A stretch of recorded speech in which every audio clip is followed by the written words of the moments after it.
RotoGrinders Today. I'm Jordan Cooper, a.k.a. Blender at BlenderHD. If you want to follow me on Twitter. And it's Thursday, February 6th.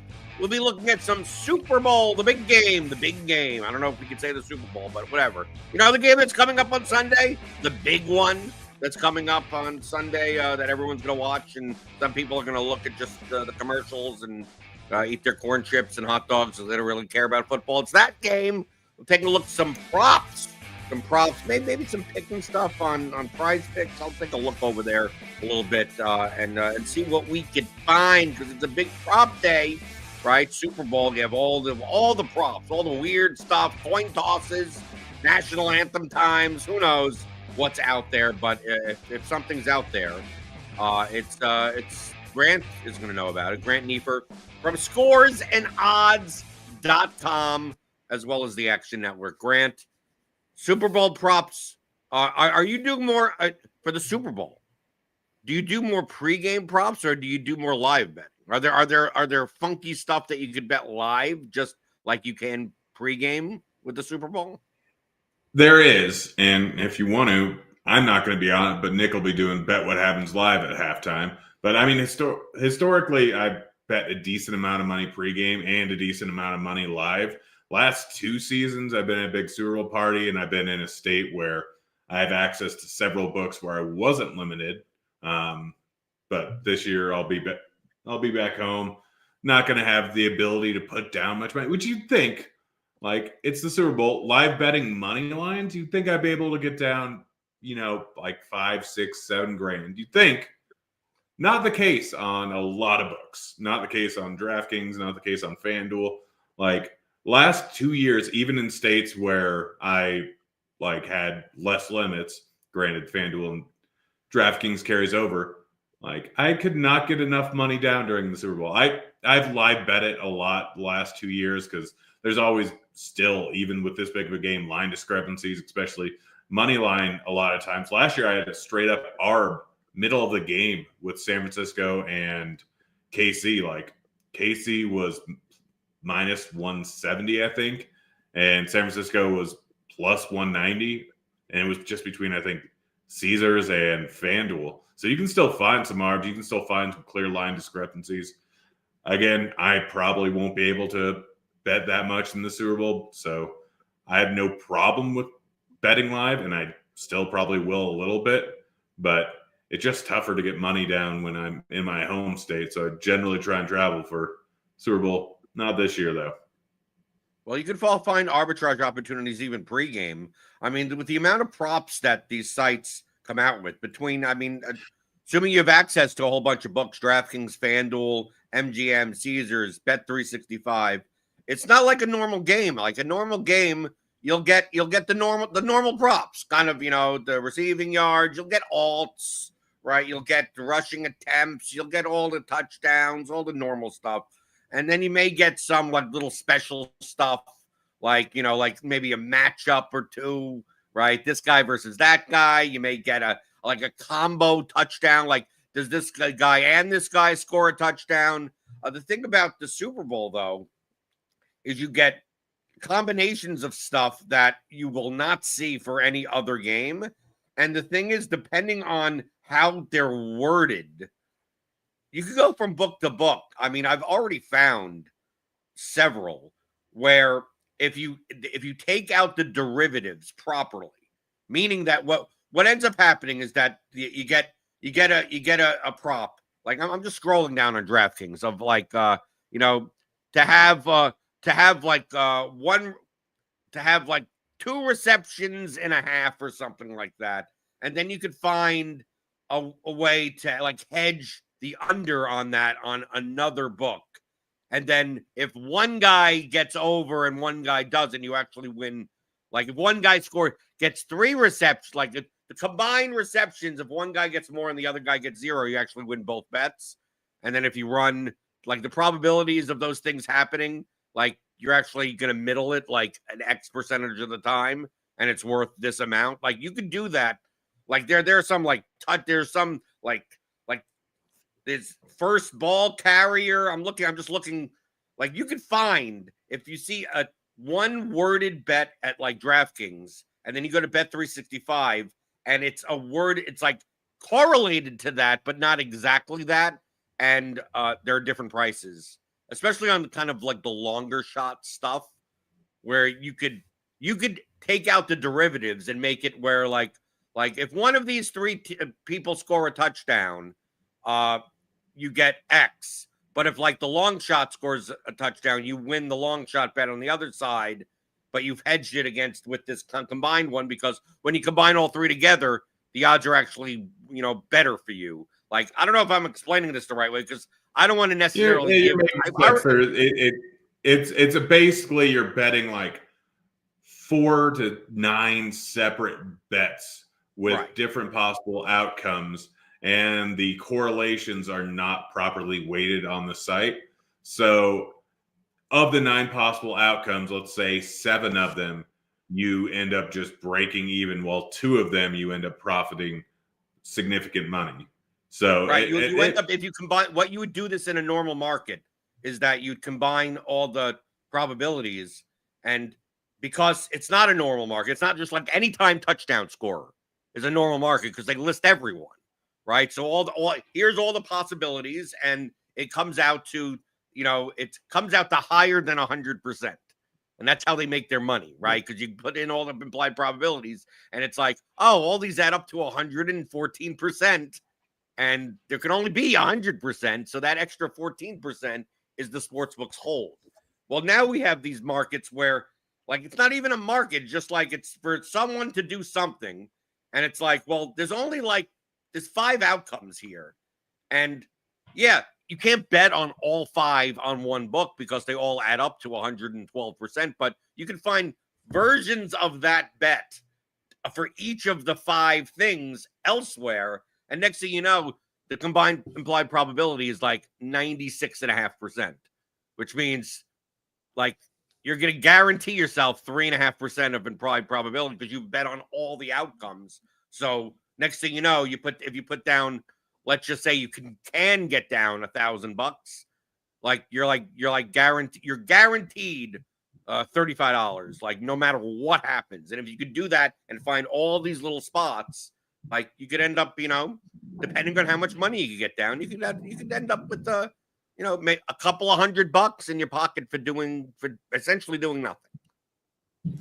Yeah, I can literally hear my dog pooping on the floor above me. I slowed down for part of that because I can literally hear my dog walking around directly above me on the floor pooping.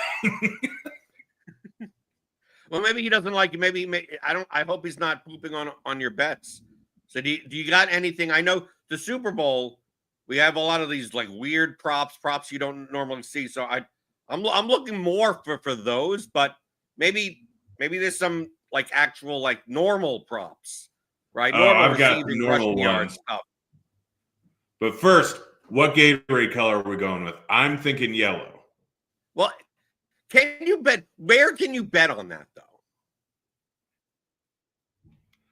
I mean, Nevada. There's a lot of different states you can bet on. Colorado, I can't. Colorado, you can, because Oregon. I've looked for those. Like I don't know where you're betting on that, because I've been looking for the really weird ones like those, and the only ones that I find, at least here in Kentucky, on the books that I have access to, are bets that could actually be reconciled with the official NFL scoring, right?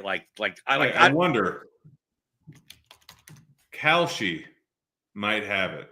So I've been looking. Kalshi isn't Kalshi isn't regulated. That's more of a market than a sports book. Yeah, but the color. So you have a lean on the color of Gatorade though. And this is just based off of some stupid thing I saw on Instagram. So I'm not saying this is a plus EV bet, but a lot of guys are saying yellow is their favorite in media day. So some people have done the research. I haven't, but yellow seems to be, I think it's a plus 250, and everything's based on the odds. So it might mean nothing. But the interesting one I've seen on Kalshi is, will it rain in New Orleans on the big game Sunday? And we need to get Roth in on that. And I needed him to help figure it out. So based on I'm models. I'm going to type in New Orleans weather and see. It doesn't look like there's any. It doesn't look like there's any rain in the forecast. Let's see. Yeah, I think it's Literally 22% Monday. right Maybe now. Monday it'll rain, and even then it's only a 20% chance. So what's the line? What's the line for rain and no rain? Yeah, look at the market. It's bounced all over the place. Like as much as literally 2 days ago, it was at 46% chance. Now it's down to 22. I mean, obviously models kind of dictate this, and it's not a huge market. There's currently $11,000 in total volume, but just some interesting stuff. But yeah, let's get some real bets. How do you feel about some TDs for this Sunday? TDs, anytime touchdown scorer. Yep. What do you got? So one that just does not make sense to me that I'd love taking him to score is Jalen Hurts is currently at, let's see, 110 at DK is the lowest line, but it's still not bad at most other sites. Currently sitting at -115. Highest line is -125, I think, over at Fanatics. Everywhere else, it's just quite a bit lower. And the guy is like, we normally touchdowns are incredibly volatile, right? Like we know it's a volatile market. We have a 3-year sample size of Jalen Hurts in touchdowns. He's scored in roughly, if we throw out the one game where he got injured, like not even 10% of the way through the game, he scored on 66%, or scored in 66% of games. Exactly 1/3 of games. So he has been just fantastic at just consistently getting a tush push. And I keep waiting for the variability to kind of change with him, because how often should you be getting on the 1 yard line? I mean, I know that we've consistently seen guys get knocked out at the 1 yard line for the Eagles. And at this point right now, it's kind of a stable trend here. Like he's scoring a ton. We look at the last 3 years, 12 out of 18, 12 out of 17, kind of if we don't count that one game. 11 out of 18 last year, 12 out of 18 the year before. So over the last 3 years, been pretty consistent if we include the playoffs. And if we look at the playoffs, 5 of the last 7 playoff games, he scored a touchdown, including the big game 2 years ago where he was against the Chiefs. He scored 3 of them. Granted, that was tush push central, but he's scored consistently about the same amount of time since that year where everyone's like, oh, they just only use the tush push. Like, this is a very, very big game. They're going to, when they are 4th and 1, 3rd and 2, they are going to use it because they know that it works. They know it's the best possible thing. They're not worried about him getting hurt in this game. Like, they aren't really worried about it. They are going to continually keep giving him the ball in that scenario. I have him well over a 50% chance of scoring here. And I don't even hate the alt line or the alt lines. Like 2+, what is it over on DK? Because plus at 5, MGM, it's plus 650. I don't know where it is anywhere else. All right, so plus 625 over at MGM, plus 550 over at FanDuel. I don't mind that. Like he just had 3 touchdowns last week. He's had multi-touchdowns multiple times so far this season. He's had multiple touchdowns in the last Super Bowl he played. So taking the latter, this line just seems to be way, way off, in my opinion. So it's one of my favorite ones, and it's just the line is bad. Okay, what else do you got? So another one is, it's been pretty consistent. I mean, obviously it might change, but the large amount of the red zone volume for the Chiefs has kind of been between 2 guys. It's been Kareem Hunt and it's been Xavier Worthy. They've been getting a massive, massive share, and specifically Worthy has been getting a huge share of red zone touches. I mean, they had like a ton of different opportunities in the last few weeks of the playoffs. And even going back to the end of the regular season, we look at Worthy. He had 2 last week out of, I think, like 12 total opportunities. Not a ton, but 4 the week prior. Game you played before that, he had 3. 6 the week before that. 2 the week before that. He's been getting just a ton of red zone work, and they're designing runs for him at around the 9-10 yard line, some jet sweeps, any number of different running plays, along with a decent amount of targets. Worthy is sitting at plus 155, I think is the best line at the moment. Yeah, plus 155 at both DK and over at FanDuel. The guy has been great, and they have intentionally tried to scheme him into the red zone. And I'm assuming they're going to now. Granted, Eagles, a good defense, better than most of the ones they've seen recently. But he has 2+ rushing attempts on average the last 4 weeks, 4 games, 5 games. Like, he's going to get a decent amount of work in the red zone. And I think the line is just bad. And he's scored in, 4 out of the last 6 games? Plus 155 seems like a real bad number. And we've seen Chiefs the last few seasons. They kind of, ever since they got rid of Tyreek Hill, they're trying to figure out who the guy is they want to concentrate on. It was Rashee Rice the last few seasons, and now it's clearly Worthy without Rice in the offense. I mean, they have Hollywood Brown, they have Hopkins, but Worthy is getting a huge amount of playing time. Like, his snap count is much higher than all the other wide receivers that are kind of just interchangeable, and you have specific plays with him. Worthy is being used on nearly every single play, and he's also having a lot of plays specifically designed for him. So Worthy is the first guy. And then on top of that, Kareem Hunt, the other guy, he's been the guy in the red zone. Like, we look at the last 5 games, Pacheco has a total of 4 red zone touches, while Hunt has, I think, 10 or 11. He's been the main guy in the red zone. Granted, I don't honestly mind the touchdown for either of them. Like, Hunt is sitting at plus 150. Pacheco is sitting, I think, at plus 360. Both of them are probably a little bit undervalued, but Hunt, like, they're going to give the ball to Hunt, because Hunt, if you need 5 yards, he'll get you 4, and if you need 2 yards, he'll get you 4. So we got the Hurts one and we got the Worthy one in. Is there anything yardage wise? Anything, I mean, we have not just. I mean, we have tons of props, so we don't just need touchdowns. Anything else that we could add to this? So, I mean, and you might. I assume you're trying to make a same game parlay for yourself because you have a boost. Well, I'm just going to put it in as a. I want to put together a 5 leg SGP. And I want to put it in with stuff on Prize Picks to see where we get the best price. All right. So yeah, correlation's obviously going to do some things to it. Let's do a 4 leg. It's easier to compare 4 legs between Prize Picks. Yeah. So there. So we need 2 next more. one. Let's go with AJ Brown over 5.5 receptions, which I'll put this in over in FanDuel so we can odds compare even more. And I'll let you know what the price is there. So throwing in AJ Brown, 6+ receptions at plus 116, plus 115 marginal difference over on. So what do you want? What do you want as far as receptions? Do you want over? You want 5+? So you want over 4.5? 6+. It should 6+. be. So you want over 5.5? Yeah.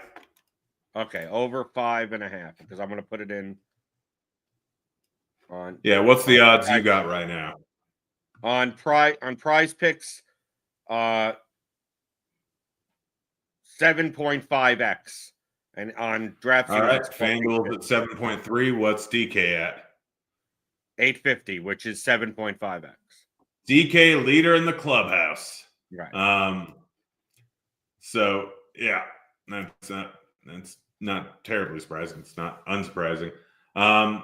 Next one is going to be a heavily correlated one, which we can't throw in on FanDuel, but I think we can throw in on DK, but it's over pass attempts. So we just talked about AJ Brown liking the over 6.5 or over 5.5 receptions. He's got a 31% target share. Looking at his game log, he's ended up with 5, I think, is his median outcome. I think he's had in 7 of his 14 games. 8 of his 16, whatever it was. It was right around half. So he is getting a decent amount of volume while looking at the games that he's played in. Do you know how many games they've lost that he's played in? 1. Two of their other losses were both games where he didn't play. So Hurts has been in a very positive rushing game script pretty much all season long. It's been wild. The Eagles have not been trailing, so obviously the run rate is through the roof. That's what they want to do anyways, and they've had the ability to do that pretty much the entire time. So they've been able to run the ball a ton all season long. They're a 1.5 point dog, which I know is not a huge dog, but this is most likely going to be a back and forth game here. So Hurts generally around, for the majority of games, 20 to 23 passing attempts. Line's sitting at 27.5, and I still think that's too low, but 27.5, much higher than the median outcome for Jalen Hurts throughout the season. So Brown should be in for a decent amount more volume here. So I like his over 5.5. You can take the over 4.5. But I also like the over on Hurts passing attempts. Over on completions, we probably don't want to throw that in there just because of random variance. We're probably not getting a big enough boost on overall odds. And we've got 4 right there. So you're sitting at what, plus 1,300 over at DK? Yeah, but I mean, I can't do it on Prize Picks, so you can't pick the same player twice. We don't have the same player. Yeah, we have Jalen Hurts touchdown on Prize Picks. Oh. All right. So if you want, you can take off Jalen Hurts and add Kareem Hunt. Take off Jalen Hurts anytime touchdown and add Kareem Hunt. Yeah, we can do that if you want to. Okay, let's see a what different this one. Let's see. Yeah, because I really like Hunt here. And then let's see. I'm going to put it on Prize Picks. I put the more than 27.5 pass attempts. Let's find Kareem Hunt. Kareem Hunt, touchdown as a demon. Okay. So it gives, yeah. Well, I mean, I'm obviously showing this for the purpose. I'll throw it up on the screen of where always get the best price. So, like the perfect lineup here for Xavier Worthy, touchdown. AJ Brown, over 5.5 receptions. Hurts, over 27.5 pass attempts. Kareem Hunt, touchdown. Pick a perfect lineup. You get 14.5x on your payout. And on DraftKings, you get plus 1,600. Yep. DK's got a better payout. I mean, you're almost always going to find this. I mean, that's kind of the thing where if you're in a state, this is the main reason why people have asked me. It's like, oh, you really, like, you were gung-ho on Prize Picks and Underdog for like 2 years. It's like, yeah, because I lived in a state that didn't have regulated sports betting in Kentucky. So I just took advantage of Prize Picks and Underdog as much as possible. And then once it got regulated here in Kentucky, it's like, if I wanted to make 4-leg, 5-leg things like this, like, dude, I might as well just go over here and do it this way, right? It's the same outcome, just with better payouts. So always look if you're in a state where you can play both. There are going to be instances sometimes where, you know, these demons and goblins and whatever may actually pay out better on Prize Picks compared to an alt line on FanDuel or DraftKings. So it's not like an always thing where like Prize Picks will always have the worst, you know, payout, but it just puts into your mind the thing. I could at least give you that mindset of if you're going to bet on things, and just get the best price. Just sign up for a bunch of sports books and just get the best price, and don't sit there with, like, you know, when you won some SGP 7-leg SGP for $4,000. And it's like, well, if you just did the same exact thing on another book, it would have been $6,800. It's like you just like especially on these high hold type of wagers like SGPs, like it's even more important that you're getting paid the right amount, right? And especially if you're going to be using boost and stuff like that. Obviously, you can't, you know, line shop when you have a boost on it because you can only play it on that site. But maybe you put together an SGP on that boost that has all. you're at least using all the numbers that are the best number on that book. Yeah. As opposed to, well, like this one's not the best number, but I'll play it in the SGP. It's like, no, just find 5, 6 legs where it is the best in market. And you are getting the best price for your boost in an SGP. Then just, well, I'm going to do the same thing I did on the other side and have like tickets that are about equal to each other. Yep. No, exactly. And I mean, it's interesting to me too, because like different sites, I have different limits. Like for some reason, Fanatics just straight $10 limit, and so I'll post picks. That's a lot. That's a lot. $10. Well, why are you using Fanatics? Yeah, well, I mean, before I really got limited, I just stopped betting on them, and then I went back in, and for some reason they just when they switch over Fanatics, just gave me a standard $10 limit, just because the way their system went over. And I'm like, all right, well, I'm not going to bet anything smart on this. This is going to be I want to bet home runs, which actually with Fanatics lines, you're getting pretty good value. And I've had a decent amount of success on Fanatics betting home runs, but they're not going to limit me under $10 because of that, especially in one-way market. But that's like kind of what I give out. And then people were always complaining last season, I'd be giving out lines like, bet this over on Circa, similar lines over on Fanatics. And I just get immediate comments like, oh, I don't have Circa in my state. I'm like, well, it's similar over to MGM. It's similar over at Bet365. Circa's the only one that's going to let me get more than $10 down at this point. Circa, or I could go over to FanDuel and my plus 7,000 bet goes down to plus 4,200. And unless it was a 25, 30% ROI bet to begin with, it's negative EV at that point. Yeah, Amanda Panda in chat. Price Picks is limited me to $10 on the Mahomes free pick. Well, those are bonuses. Those are promos. That they're always going to be. Yeah, everyone's limited to $10 on that one, I'm pretty sure. Right. So, okay. So basically, the picks for today for the Super Bowl, we got normal ones, right? We got AJ Brown receptions, Hurts passing attempts. We got Worthy, Hunt, Hurts touchdown scorer. And the most important one, yellow Gatorade. Yep. And if you want to double your odds, throw in heads. You really want to just throw in heads, right? That's is heads the sharp side this year? Is heads the sharp side? I honestly don't know. I've been saying heads all week. I haven't dived deep enough into it. Obviously, heads has hit 3 out of the last 4 Super Bowls. I think tails. I saw the trends. I saw someone on Twitter. I saw some TikTok about the trends about the coin flip and how often the Eagles have won the coin flip versus the Chiefs have won the coin flip. Because all of that really matters when it comes to an actual fair coin that's 50-50 no matter what. I think the smarter move is if you're following the Chiefs are rigged to win. If you're following that, then you could probably – I think the Chiefs get to pick the coin toss this year. I think that's correct. So the smarter move is going to be pick the Chiefs to win the coin flip. I'm assuming it's at plus 100.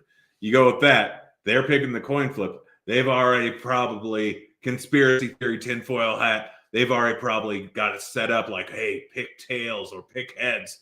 Like we got the coin weighted. So I wouldn't be surprised if that market actually moved in a different where the Chiefs were actually minus 110 to win the coin flip. I mean, people are conspiracy theories. They go, well, the Chiefs at minus 105 versus the Eagles at plus 105. It's like, I'm going to take the Chiefs. I mean, the problem is like, yeah, the conspiracy theorists are going to throw money on that. But if they do, then, immediately, we're going to have sharp people like, oh, there's a 2.5 EV bet, betting it.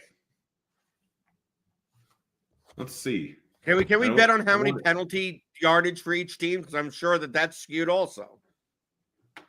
Yeah, I'm sure it is. And I mean, honestly, based on the sample size, it's not even talking about cheating. Most penalty yards is most likely going to be Philly just because I think they commit penalties at a higher rate than the Chiefs. Whatever conspiracy you want to have about that, go ahead. But yeah, and I'm sure that is is a thing that kind of plays into it.